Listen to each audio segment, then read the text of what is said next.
Mm, mm. All right, here we go. If I had a head full of hair, just slick it back. Oh, man. Well, here we go. So, welcome back. Welcome back, ladies and gentlemen. Had to wait for the YouTube to load up real quick. Welcome back to another exciting episode of Late for the Party on Anchor FM and Late for the Party on Facebook Live. Late for the Party Live on Facebook and YouTube. I am your host, Melodious, aka Cover Boy, the Modern Marvel. That's right. We're going to get into the Quickfire slash in my mind segment about the trailers of Eternals and Spider-Man No Way Home. Now, keep in mind, most of these trailers just kind of came out of left field, especially Spider-Man No Way From Home.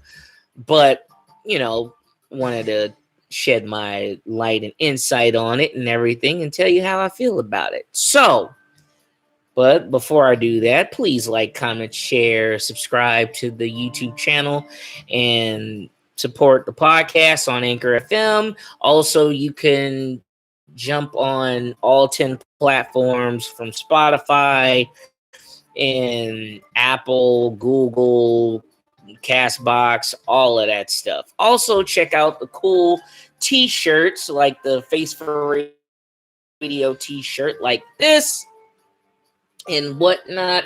Also, shirts like this, like my favorite. Also, the Late for the Party shirt, and also my it's platinum. That's right, you guys. Check out all those cool, dope t-shirts and everything, and all the other cool merch on teespring.com, which is now spring.com.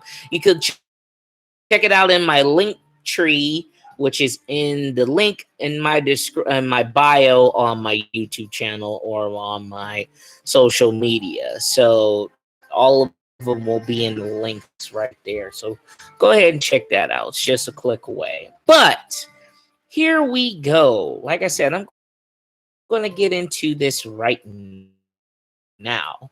But we're going to talk about the Eternals one first, because I'd rather save the creme de la creme, the cream of the crop, Spider-Man Far Away From Home, a little bit later. But we're going to talk about, but basically right now we're going to talk about what you call it right now. So basically the Eternals. So the Eternals are pretty much the gods among men. Basically, if you would think of them as Kryptonians in some aspect, you know what I'm saying? But they're living amongst human beings. So I'm going to break it down for you on what the Eternals is before the Eternals, basically. So pretty much the Eternals are like the DC's equivalent to the New Gods. And if you don't know who the New Gods are, pretty much the New Gods and the Eternals were all created by none other than Jack the King Kirby, who was pretty much one of the co-founders of Marvel. When him and Jim Lee got into it before in the beginning, Jack Kirby left Marvel and went to DC, in which he created the New Gods, which honestly Jack Kirby is probably one of my favorite artists, bar none, and definitely a dope storyteller, but definitely one of the dope artists, bar none. I loved how he like portrayed and did like his action scenes and everything. But also keep in mind, we got characters like Orion and one of my favorite DC villains, Darkseid. So pretty much, wow, hold on. Damn it. Wow. Decline. That is so cold. Remember, ladies and gentlemen, to actually turn off your phone so it won't like blast while you're like doing your podcast and everything. So that's a little fucked up, but ah, either way. All right, so basically the Eternals are basically like DC's version. Marvel's Eternals are basically like DC's versions of New Gods, basically. So the New Gods are pretty much, or the Eternals are kind of like, if you would think like Kryptonians, but like high power, like they're basically gods among men, and they're basically migrated to Earth and living amongst, you know, the humans and everything, but they kind of stay out of everybody's way. And so when things started going down during the MCU time, then it was kind of like, okay, nobody's really doing anything about it. So,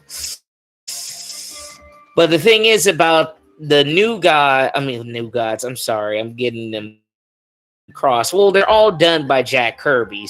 So, I mean, that's the funny part about it. They're all done, like the New Gods and the Eternals were all created by Jack Kirby.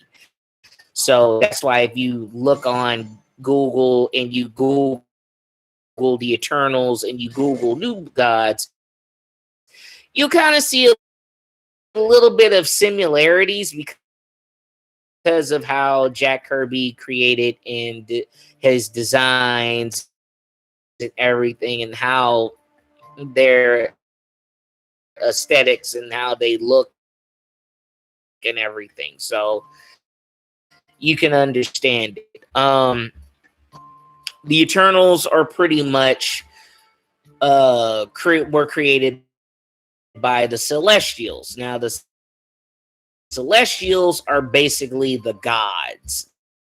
They are the gods who created three types of species in the universe. They created the humans, they created the Eternals, and they created the Deviants. Now, the Deviants aren't exactly what the Eternals, they're more like warmongers. They were kind of grotesque.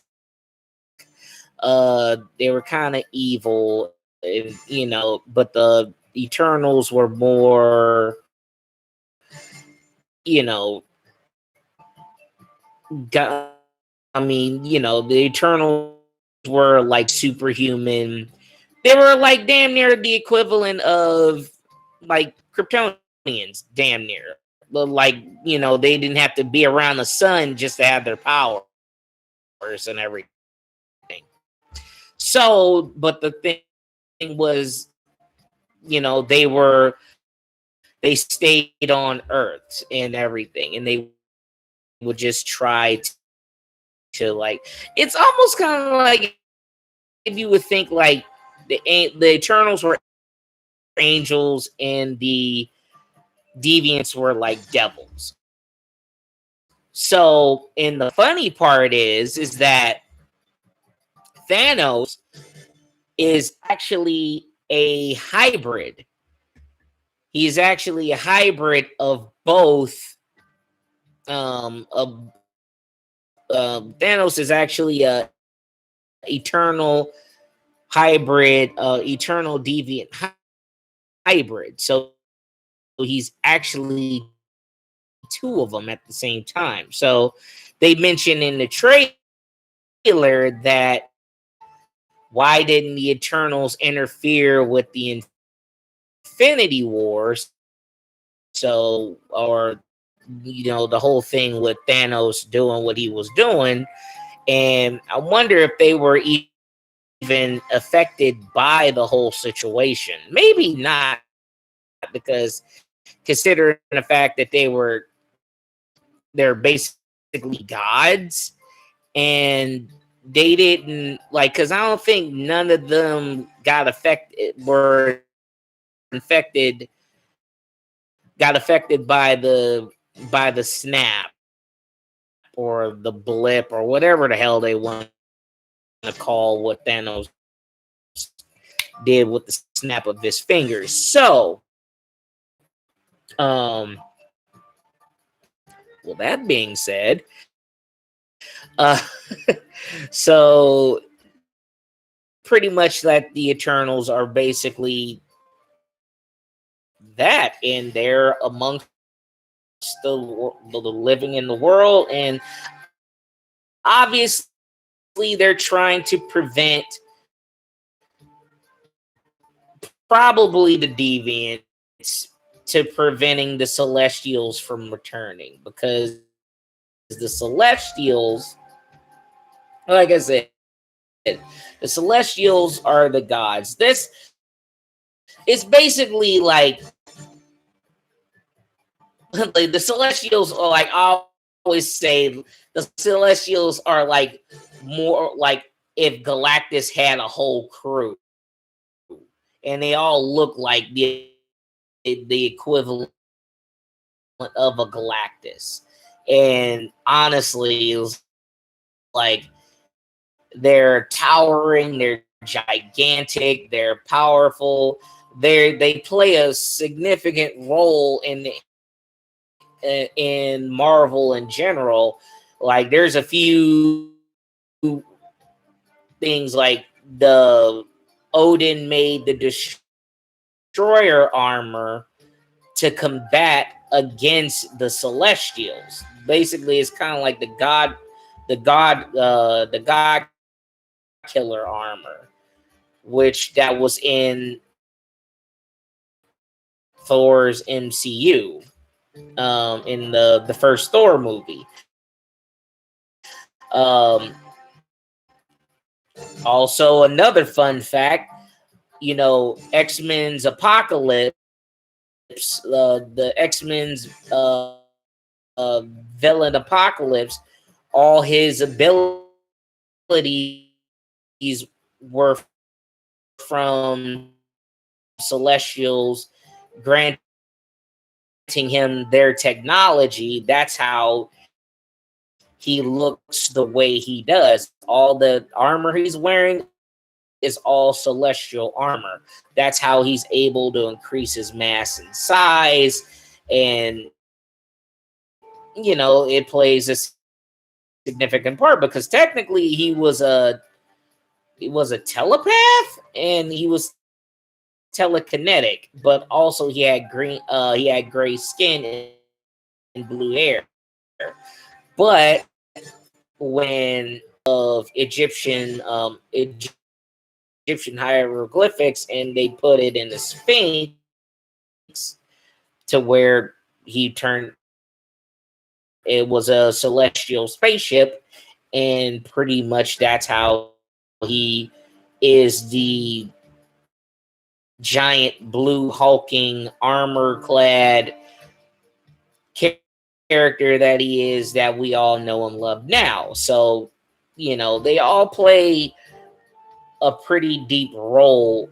The Celestials play a pretty deep role in Marvel. You've seen a glimpse of one of the Celestials in Guardians of the Galaxy when the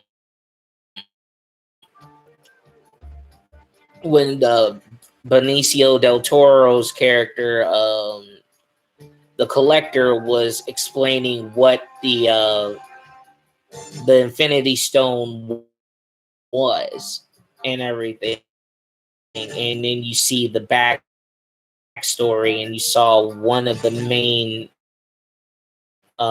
Celestials just dropping a hammer down on,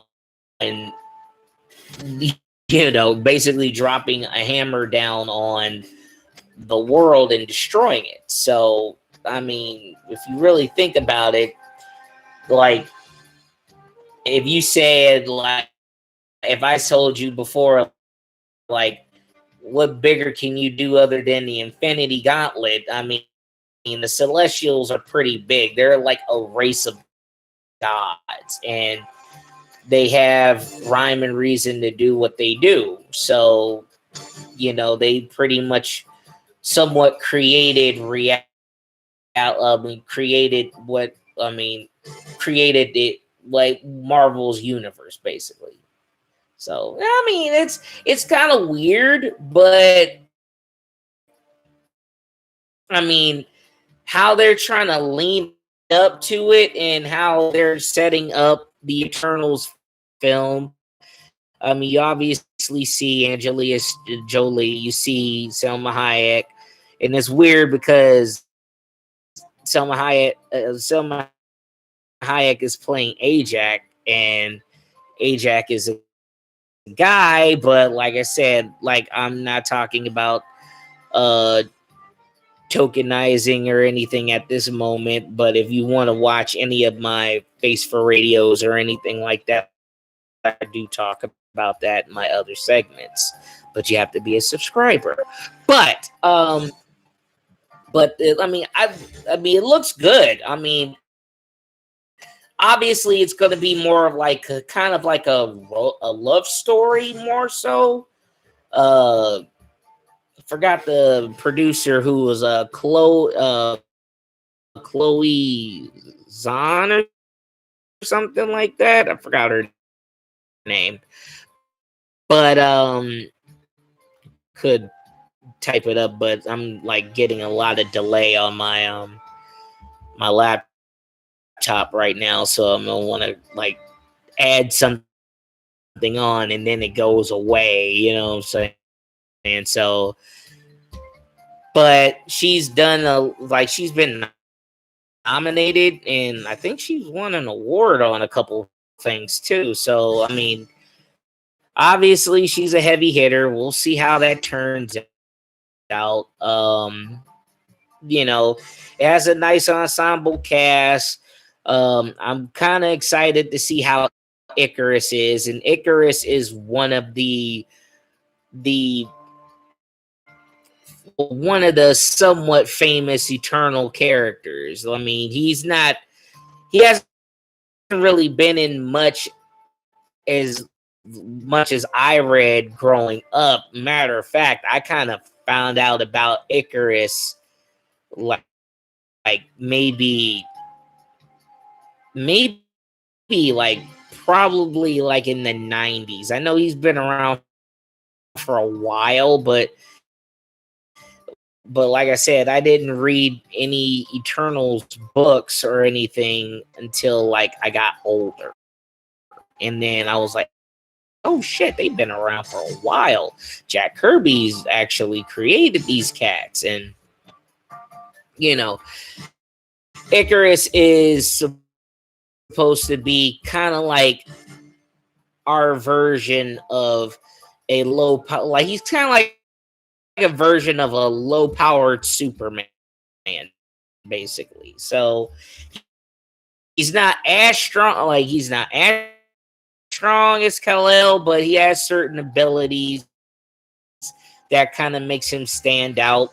Also, he has a ability to make projections of himself. So, and he can also teleport. So not only that he's strong, he can also shoot eye beams and everything out of his eyes.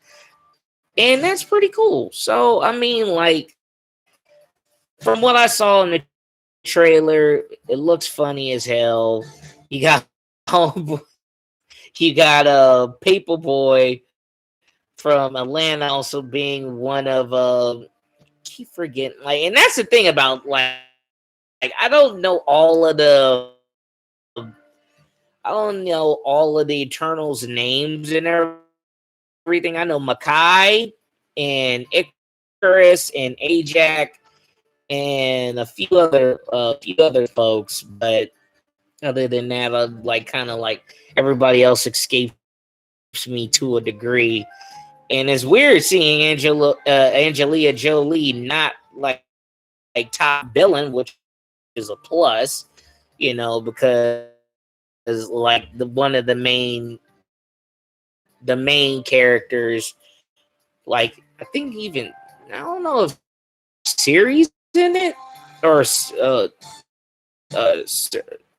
not Siri, but I'm wondering if there's going to be a few things. I'm kind of skeptical about it, but either way.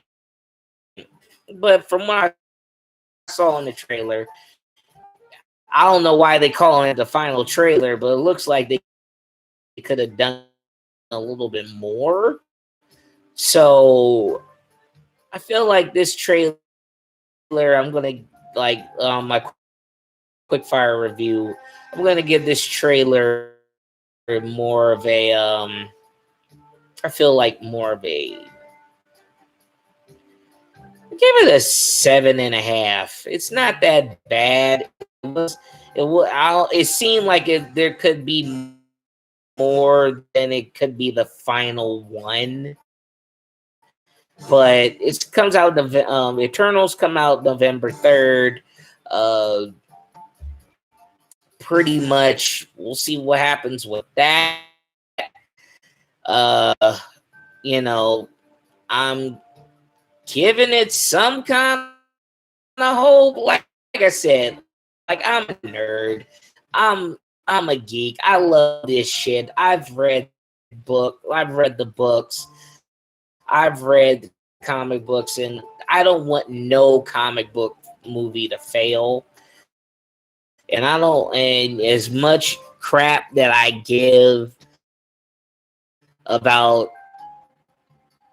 them, like the industry now trying to use the whole diversity and all that inequality role in a books that were already established, and just trying to reinvent the wheel and do lazy writing. I still give it some kind of hope. I just hopefully they make some kind of changes along the way to do something about it. So either way. So now we're moving on to the next segment that I was hoping to talk about, that we finally see the trailer. And if you saw Spider-Man Far From Home, which is kind of weird that they're going with home, Homecoming, Far From Home, and No Way Home. So now we got Peter Parker after the events. And if anybody didn't see Far From Home, spoilers, because at this point I don't give a shit. You should have saw the movie. If you don't care now. So either way, Mysterio obviously supposedly had died, and also at the time of his death, he exposes Peter Parker's identity to the world. So now everybody knows that he is Peter Parker. So him going to school, all of that stuff. So it's not like how Iron Man said that he's Iron Man and everybody knows who he is, but with all the drama that Peter has to go through to live his life because he's still in high school. I mean, or yeah, he ain't even graduated yet, so he's still in high school. So, you know, he came back after the blip or the snap, and after, you know, his world has got flipped around. You know, he's still probably coping with the whole thing with Tony's death and whatnot, and you know, so now he's trying to escape. But so now he just seeks the aid of Doctor Strange to try to cast a spell to where everybody forgets that he is Spider-Man. So now there's something going on here that I kind of like if you look at the trailer. But then, like I said, I'm a comic book head, so sometimes they might pull a red herring on a situation to where it's like, okay, it sounds familiar to where there was a book called One More Day, to where this was a time where in the comic book Civil War went down and Spider-Man was on the side of Iron Man, to where the superheroes have to get registered after an event that happened to where a school of kids got killed during a fight with a, a C-class superhero team called the New Warriors when they busted a hideout that they were hiding a super villain hideout that was right next door to a school, an elementary school, and during the day of all things. So that being said, Iron Man, and this is in the comic book, so don't worry about it. So Iron Man convinces Peter to come out and expose his identity as that he is Peter Parker. But that pretty much puts a target on his back. Aunt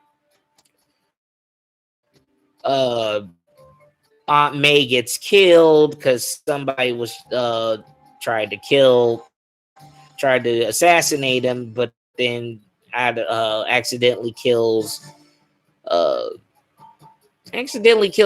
May, and then I think something happened. I can't even remember, but it happened to Mary Jane. I think she either lost her memory, or she either divorces him and they split apart. But then he's doing everything, and he asks for Doctor Strange's help to after the Civil War. He actually asks Doctor Strange to help him. He says no, but then he has the devil himself, Mephisto, set him up. But the thing is, if he said that if he does that, then he has to sacrifice one thing that he cares about the most, and that means sacrifices his, like, so if he does that, if he wants everybody to forget who he was, he brings back Aunt May, but also that means him and Mary Jane won't be married anymore, or like she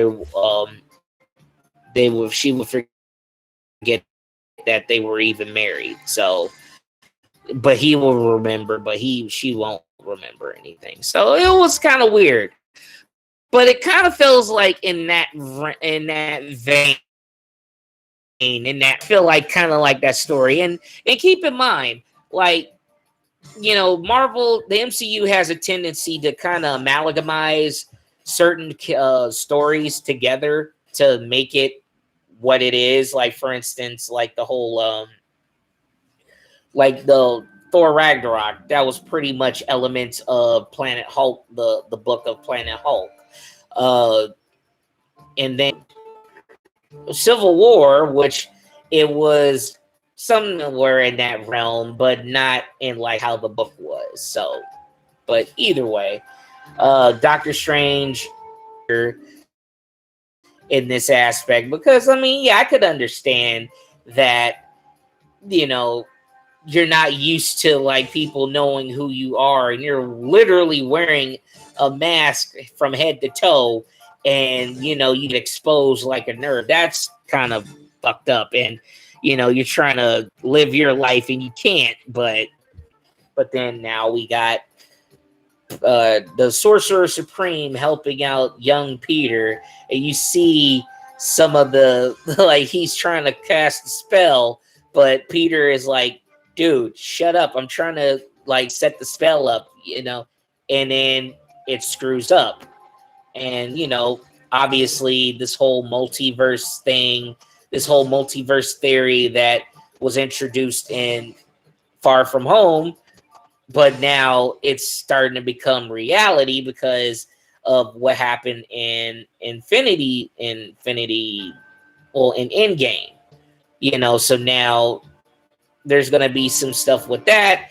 Also, that means like we see elements of like possibly the Sinister Six, to where we see got a pumpkin bomb from Green Goblin, which most likely, hopefully, Willem Dafoe gets the whole new mouth was wide open, like, but the one thing, and just looking at the, just looking at the map. Oh shit! I always tripped about how the Green Goblin mask looked, because it's just like the one thing. It just looks like this. Mouth is just forever open. Like, don't get me wrong. I mean, first Spider-Man was great. The design for Green Goblin in that aspect was just funny and silly at the same time. Honestly, I'd rather have that than fucking the third Spider-Man film where fucking Green Goblin, the new Goblin, looked like Rocket Racer but with pumpkin bombs. Like, that made more sense. That made lesser sense than the one with Willem Dafoe. Mm.